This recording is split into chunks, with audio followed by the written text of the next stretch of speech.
Apollo medics super speciality hospital Lucknow ने cancer उपचार के क्षेत्र में एक नया कीर्तिमान स्थापित किया है। पहली बार उत्तर प्रदेश बिहार क्षेत्र दिल्ली एनसीआर को छोड़कर में अत्याधुनिक रोबोटिक तकनीकों द्वारा निप्पल स्पेयरिंग ब्रेस्ट सर्जरी और RIMIND robotic infraclavicular approach for minimally invasive neck dissection तकनीक से गर्दन की सर्जरी सफलतापूर्वक की गई है। इसके साथ ही अपोलो मेडिक्स में नियमित रूप से कोलोरेक्टल, गैस्ट्रोइंटेस्टाइनल, स्त्री रोग और यूरोलॉजिकल कैंसर के लिए भी रोबोटिक सर्जरी की जा रही है। डॉक्टर सतीश के आनंदन, कंसल्टेंट सर्जिकल ऑन्कोलॉजी ने कहा कि सबको नमस्कार। मेरा नाम डॉक्टर सतीश कुमार आनंदन। मैं अपोलो मेडिक्स में कैंसर का स्पेशलिस्ट हूँ, सर्जिकल ऑन्कोलॉजिस्ट हूँ। आज हम लोग बात करने जा रहे हैं रोबोटिक कैंसर सर्जरी। आज ब्रेस्ट कैंसर के लिए सबसे एक बड़ा एडवांस ट्रीटमेंट है रोबोटिक ब्रेस्ट कैंसर सर्जरी।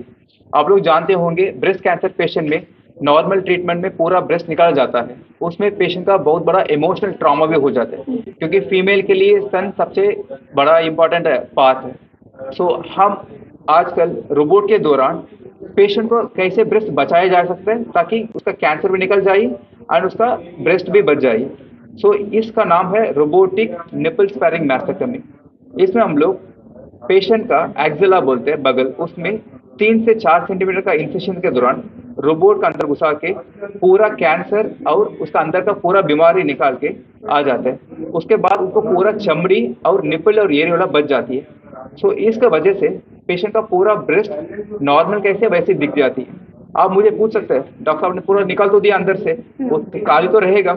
उस जगह में हम लोग आमने सामने टिश्यू को घुमा के रख देते हैं, उसको ऑन्कोप्लास्टी बोलते हैं हम लोग, और सामने एक इम्प्लांट डाल देते हैं। इस 2 तरीका से वो गड्ढा पूरा भर जाता है। आप ऑपरेशन के बाद किसी औरत को ऐसे देखेंगे तो उसका ऐसे महसूस होगा उनका नॉर्मल ब्रेस्ट अभी भी है।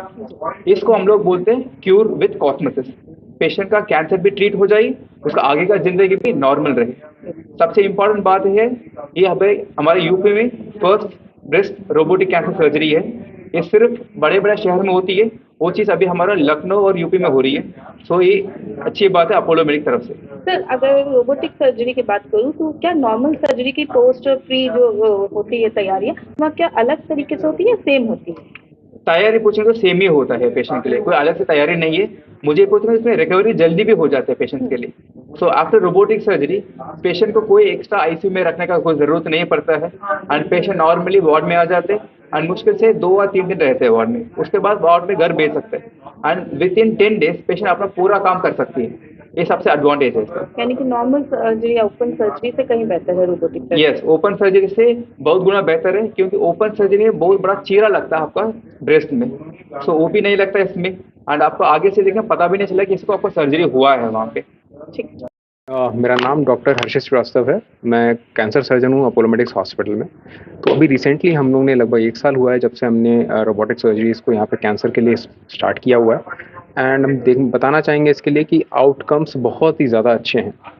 मैं इसलिए बोल सकता हूँ सारी चीज़ें क्योंकि एक रोबोट भी एक दूरबीन वाली सर्जरी होती है, और इसके पहले भी एक ट्रेडिशनल दूरबीन वाली सर्जरीज भी हुआ करती थी। मैं ट्रेडिशनल दूरबीन वाली सर्जरी से पहले ही किया करता था जब तक रोबोट यहाँ पे नहीं था। पर रोबोट के आने के बाद से मैंने खुद ने नोटिस किया है कि वो सर्जरीज, वो पेशेंट के आउटकम्स बहुत ही बेटर रहते हैं, क्योंकि ब्लड लॉस बहुत मिनिमल होता है।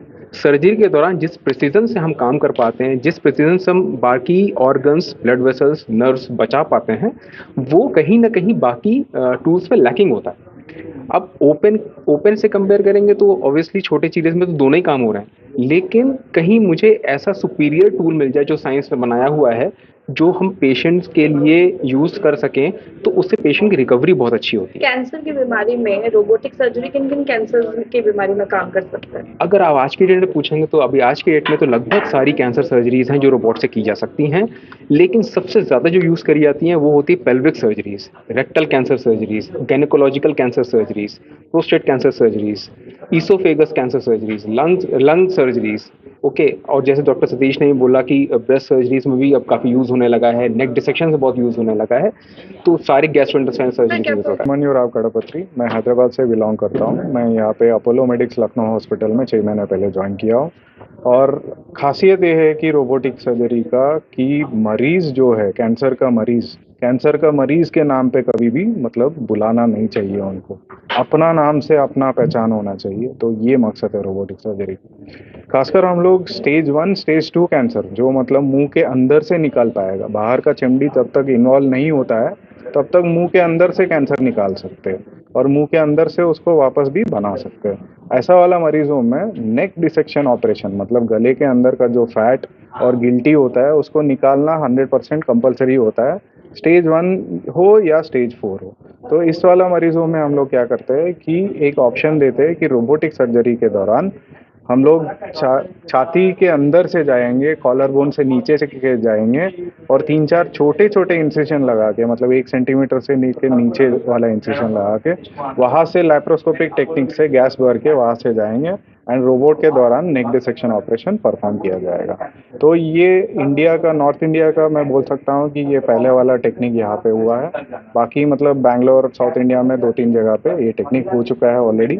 ये प्राउडली मैं बोलूँगा कि ये एक इंडियन इनोवेशन है, हमारा इंडियन डॉक्टर ने इन्वेंट किया है ये टेक्निक। अभी तक जो रोबोटिक नेक डिसेक्शन भी हो रहा था वो कान के पीछे वाले एरिया से यहाँ से कट दे के यहाँ से हो रहा था, पर ये गैस वाला जो टेक्निक है ये मेड इन इंडिया टेक्निक है, हमारा टेक्निक है, तो हम लोग को इम्प्लीमेंट करना चाहिए।